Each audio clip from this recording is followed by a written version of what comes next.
Hello and welcome back to another review. This is Zaurasan and we are here at Goa to drive one of the most anticipated cars from Maruti Suzuki, the Fronx. So just like the last review, we are going to focus on 20 things that you should actually know before you decide to buy this car.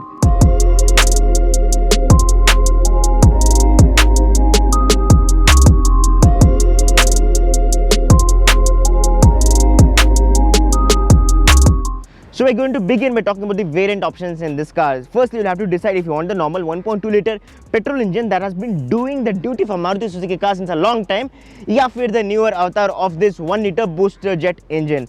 Trust me on this, you're going to love this particular engine. So please test drive this one before you zero in on the 1.2 liter. मतलब कभी-कभी आप सोचते हो कि यार why do you need this fancy booster jet engine? But please test drive this car. I'm pretty sure you're going to love this more than the 1.2 liter engine. You have bonnet insulation in this car, which is actually pretty good from Maruti Suzuki to provide this. So engine options तो देख लिया हमने, but what's important right now is you have 5 sub variants in this. You have the Sigma, Delta Plus, Zeta, and then this is the Alpha variant, which is the top end spec of this car. So talking about the exteriors of this car, it is heavily inspired from the Grand Vitara, especially in the front, and that's a plus point because Grand Vitara was always a good looking car and people are going to be very optimistic about this design. I honestly love the rear of this car more, but let's get there later. So starting off with, you have triple LED headlamps in this car and you have triple DRLs as well, triple matching there. And then there is a grille which is actually pretty nice and it has a gloss finish. There's a thick chrome strip running from the front left to front right of the car, giving it slightly more sportier and mature in appearance. There's no way that I would call this as an SUV because it's not an SUV. Every race hatchback is not an SUV, but Maruti Suzuki is pretty clear about it, and that is something to be appreciated there. Moving slightly downwards, you have the front skid plate in the car, which actually looks pretty sporty, and the rear skid plate is actually more evident, and I think that has to be one of the key differentiator of this versus say something like the Baleno. And of course, you don't get front parking sensors because they're not actually essential in this particular car, considering the sizes and proportions of this. But what I absolutely love is the way Maruti Suzuki actually tries to promote this particular Nexa blue color every single time. So these are the color options that you see on the screen here, but this is the flagship color of this, just like most of the Maruti Suzuki cars we have seen, and expect this color to be seen the most on the roads. 195/60 R16 for the tires there, and they actually look well sized. In fact, there's no way that somebody would tell us these tires are undersized. And then you have the front disc brakes in this car. Rear gets the drum as expected, but they always actually look pretty good, especially complementing the overall appeal of the car. So first thing is big thumbs up for actually adding the request sensors on both the front doors. In fact, the car costing 2.5 times more, the Verna doesn't get these. And then of course Janta's favorite 360-degree camera is there in this car. There's a small camera here which is going to help in that. The ORVMs get turn indicators. Talking about the side part of this car, there is quite a resemblance to Baleno, especially the way this car actually shoulders from the front to the rear. But Maruti Suzuki has added some clever elements in the form of lovely silver roof rail there, and you have the silver elements down on the car as well. So if there's one thing that will never go unnoticed, this is the rear skid plate in the Fronx, because it is so loud that you can actually hear it. Not kidding. That is actually essential because Maruti wants to give this slightly more macho stance, and skid plate से बेहतर चीज़ कुछ हो नहीं सकती, I think, for that. And you have 4 parking sensors at the rear, 1, 2, 3 and 4, which is a good thing. It improves the precision and accuracy of parking your car at the rear. This is a connected LED tail lamp.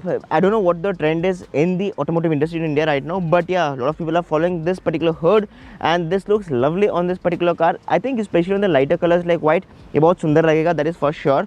Of course, you have the rear wiper and the shark fin antenna there.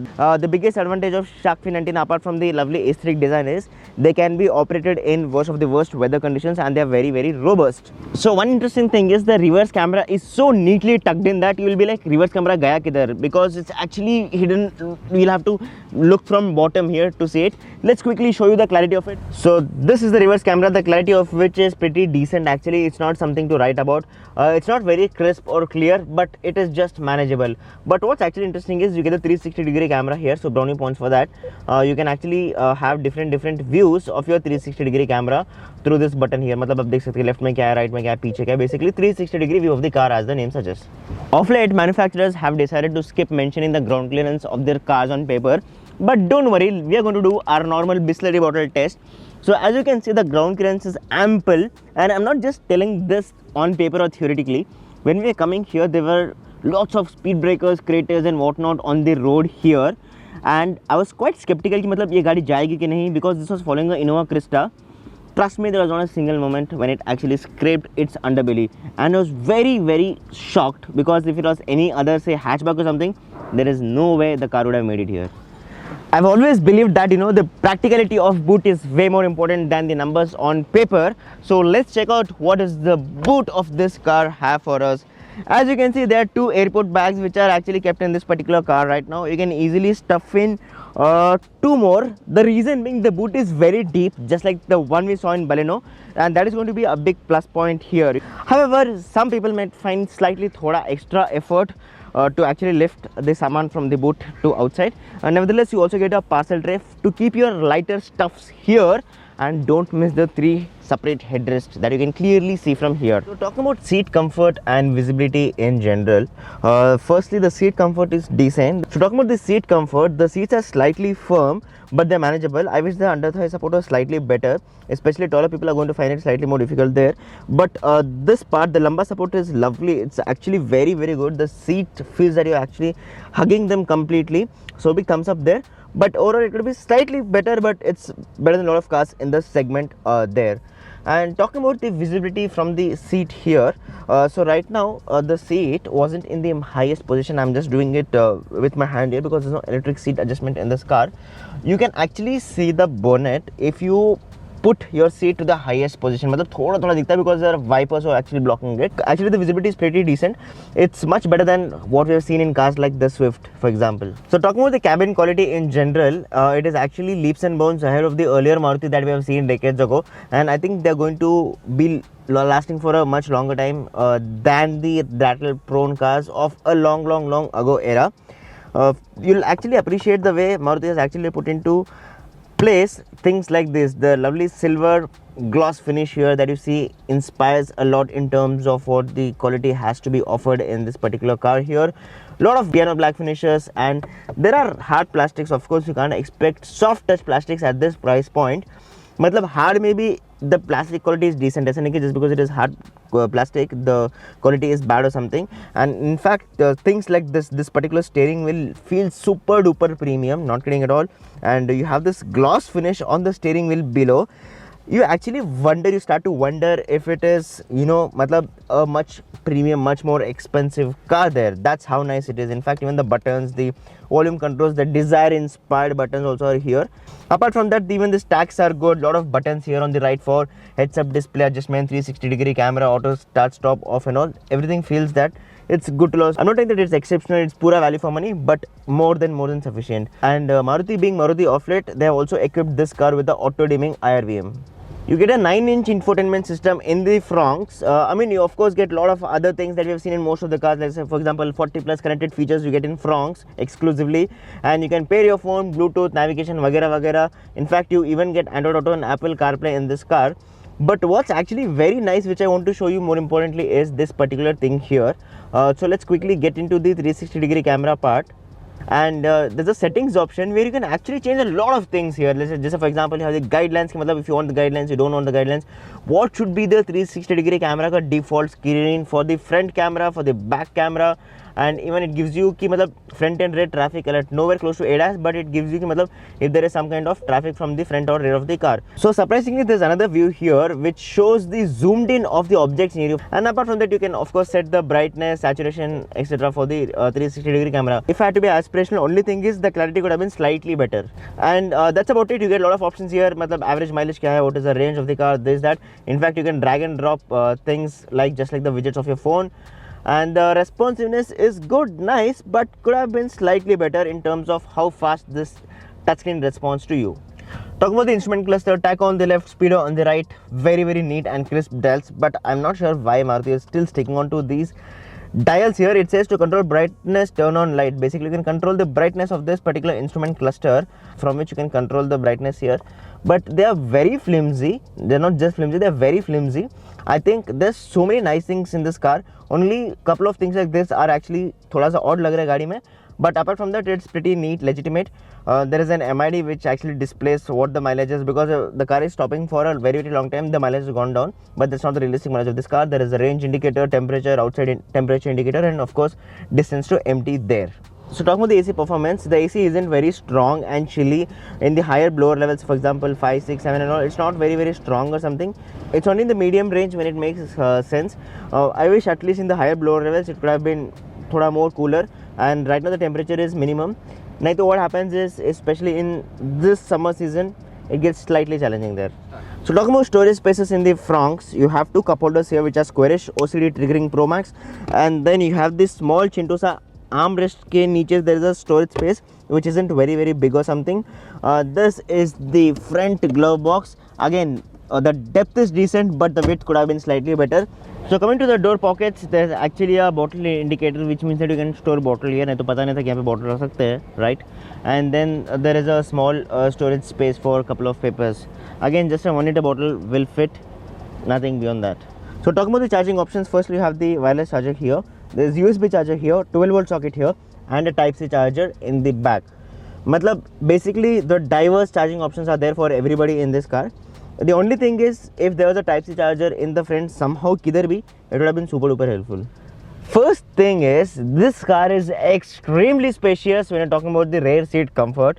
The front seat is actually set to the normal driving position, but look at the space here. Matlab itna zyada space hai. I don't think I've seen this in any other hatchback till date. And then you have the rear AC vents which are quite small. You can adjust the blower level here.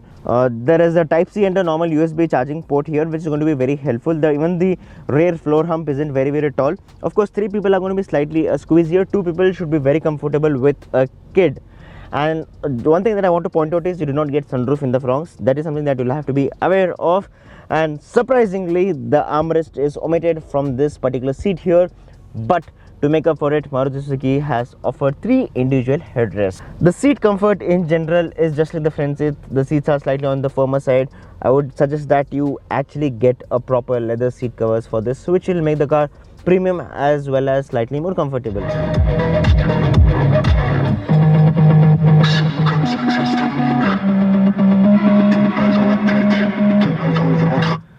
So talking about the music system clarity, I think this is an area of improvement. If you are someone who's going to listen to a lot of techno, a lot of songs with high bass or something, and you'll have to upgrade the speakers immediately, because these speakers aren't very good for songs like these.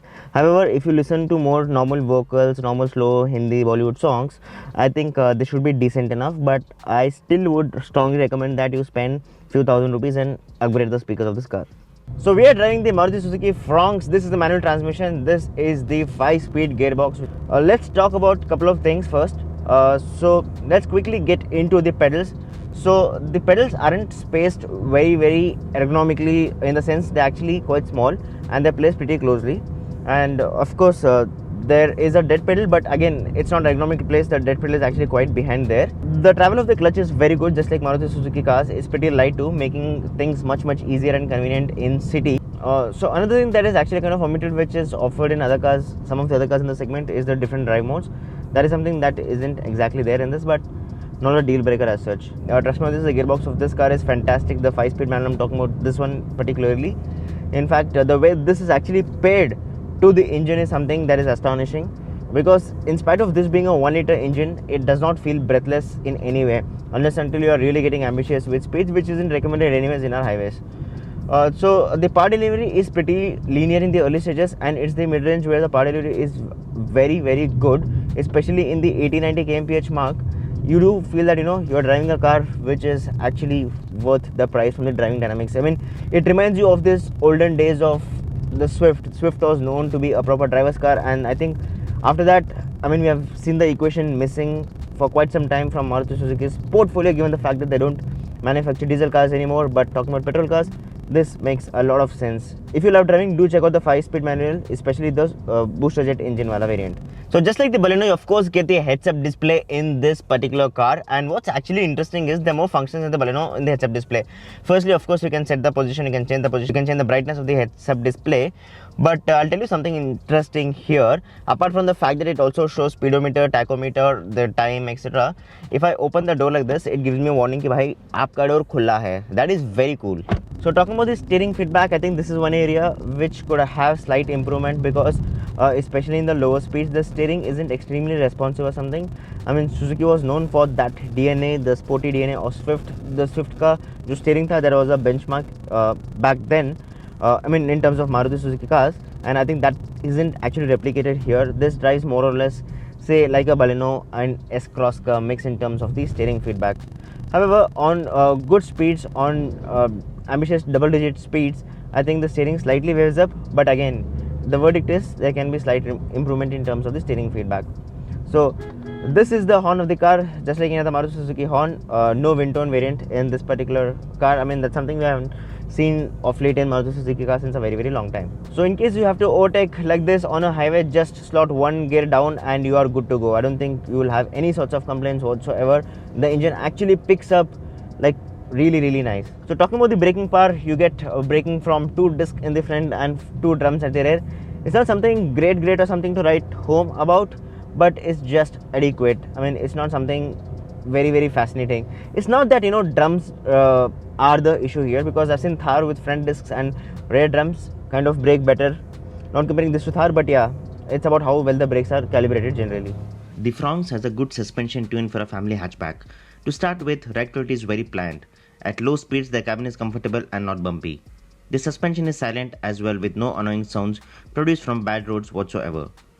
Owners will enjoy the comfort levels, and at highway speeds, the Fronx just glides over rough patches and road irregularities. Of course, large and sharp bumps can actually be felt inside the cabin. However, Maruti has taken some decent efforts over the last couple of years to improve ride quality by huge margins. In terms of handling, the grip levels are safe and predictable. The Fronx isn't as tight or fun to drive as some of the hot hatches in the market, but its overall dynamics are sorted and there are no nasty surprises whatsoever. It's clean and it behaves as you want it. We drove the manual transmission with the booster jet engine, and through the twists and turns of highway of Goa, this car left us impressed. It's not a sharp or a corner craving tool, but for family hatchback, this should do the justice.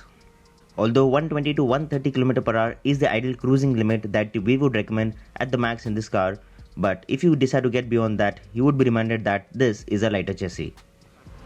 This is the most complete Maruti I have ever seen after Kizashi. Never have I felt like buying a hatchback, but this is going to change the game.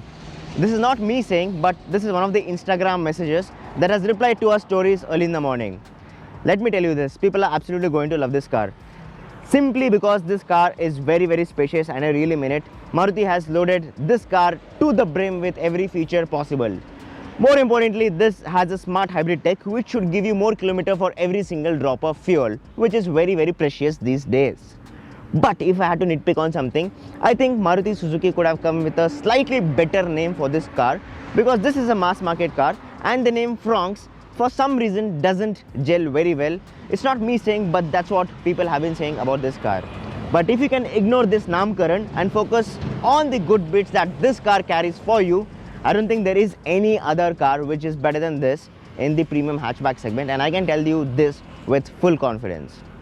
If you guys like this video, do not forget to subscribe to our channel and let us know in the comment section what can be better, and do share your feedback about this car as well as the video down below. Signing off from this lovely beautiful paradise Goa.